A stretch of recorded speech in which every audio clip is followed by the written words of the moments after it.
It's the 7th of March, 2024, and I'm out here, and my rough goal this year, which I kind of came up with halfway through the year, or halfway through the stockpile season, was to go with less than 1 bale per cow per year, feed less than 1 bale per cow per year.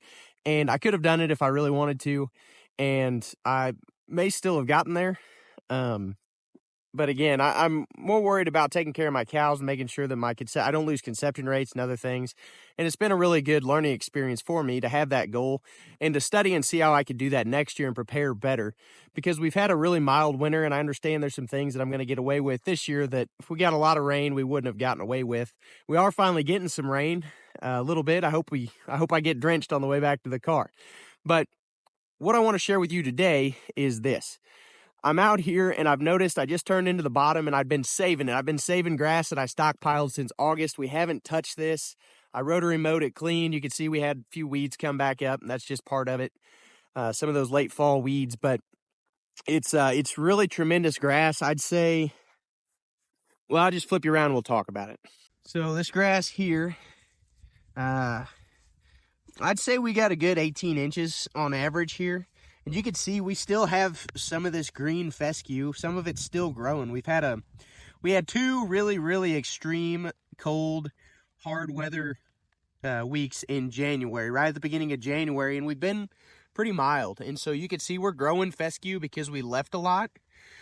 So if you don't take all your fescue off, you're going to grow some. And you can see we've got some green peeking through.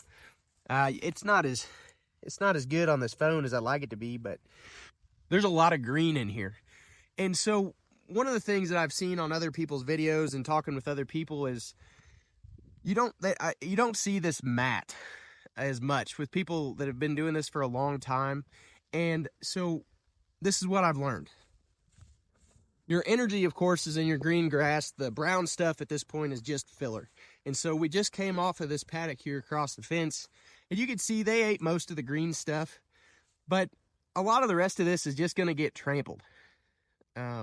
So when I come back next year, and this is my thoughts, you let me know in the comments if you think I'm being wrong, because again, this is a learning experience for me. I haven't had a whole lot of experience with it. And I cut my numbers in half. I sorted off, these are my fall pairs, and I sorted them off from anything that didn't calve. I'm going to preg those and probably get rid of some of them. But so I think that kind of made a big difference. I probably should have strip grazed this a little better, a little tighter, and they would have utilized a little more. These cows, they've been milking for 3 or 4 months, most of them, or longer. And so, these calves are not needing as much milk, as much supplement. And the cow's energy decline has already peaked, is starting to come back down. So I really would have liked to take a little bit more off. But it's getting wet now, and I didn't want to drag the four-wheeler and the bale unroller. I was taking it back and forth 18 miles from home. I don't want to do that anymore, so I'm just going to move off. But what I would do differently next year is this. Next year, I will graze the whole farm. So my plan would not be to leave this bottom until right now in the spring. I would like to go ahead and graze the whole farm at least once. So I'd move these cows a little faster, which was kind of my plan to be down here in March, which is what I'm doing. But what that will do is that'll take off a lot of this top grass. And so I was reading Alan Nation's Knowledge Rich Ranging, and it is absolutely intense book as far as the amount of knowledge that's in there. I highly recommend it to any of you guys looking at trying to make a living off of just grass and cattle, or grass and ewes. You can apply it. It's all, any kind of ruminant's going to be applicable. But what he says is, in one of the most recent parts I read about, is mold. And I really hadn't thought about it. My dad had some troubles with some different things and with hay bales. And so my thoughts were, you're not going to have a lot of the problems that you have eating hay bales in grass, because the animals are naturally taking this, and they're taking what they want. You're not going to get any kind of abrasions like you would pulling out of a, trying to pull hard grass or stalks out of a hay bale. And you solve a lot of other problems. But Alan Nation pointed out in his book, Knowledge Rich Ranching, if you make these cows grub this into the ground and you make them clean up much better than I did over there, you're going to have mold problems leading to listeria and a lot of other issues, reproductive issues, you know, health issues, you can really damage cattle quick. And you don't think mold, I don't think cows, I think problems with sheep and other things. You know, having a history in the hay business with my dad and learning from him. But it's here too. Mold is in this stockpile. So you look here, this has a thick mat on it. And so if we'd already come in and grazed this and taken off, you know, the top third, this, I would expect this to probably have some mold in the base. You know, it's got some green stuff coming in now that we're in March. But especially if we'd had a lot of snowfall this winter and this grass had deteriorated faster, I would expect there to be some mold in here. So that's another reason I don't want to make them, you know, strip graze that off and take it down real tight. A couple other points from the book that I think are really important, and I'll share them with you here. I can't share it all, folks. You got to get the book and read it if you're interested in this. It is an absolutely, it's way worth more than the money I paid for it. But just to cut, and a lot of these things are common sense. If you sat down and you were able to think through them, you know, you'd be like, yeah, that makes sense. And that's what, to me, what a really good book does. It just makes me sit down, organize my thoughts, and then points out the things that I forgot I should know. So shorter grass is going to soak up more water. It's going to be able to utilize it better. So having tall grass, or sorry, it's not going to soak up the water. Shorter grass is not going to soak up the water as fast, but it's going to be able to utilize it better. And so this grass, this taller grass, is like a sponge. So being down here in the bottom, if we get any flooding or anything like that, this will actually help us. It'll help keep the cows up off the ground a little better. So I'm not sure that what I'm doing is wrong.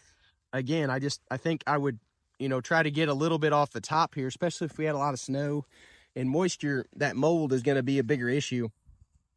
But for now, we're going to let the cows eat what we want. We're going to leave them in this paddock for, 3, maybe 4 days. They're getting ready to burn the woods here.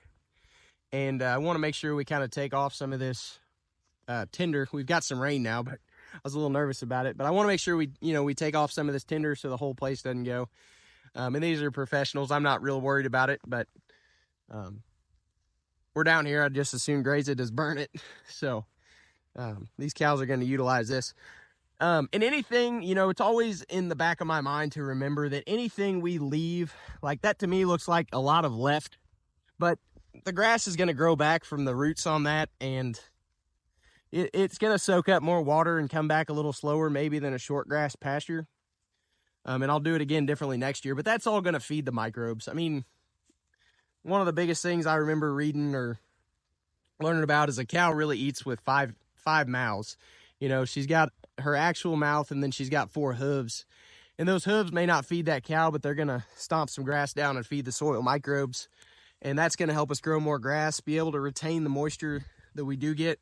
Hopefully we get a lot of it this summer, because we've been in a drought for the last 2 years. But you could see my uncle's really worried. You know, he said, you know, I fed a lot of hay this winter. I can't believe that you're not feeding a bunch of hay to your cows, because that's just the way we've always done it. And these cows are in good condition. They've been milking. Both of these cows have been milking since September. They're in a body condition. I'd call them a 4, maybe a 5.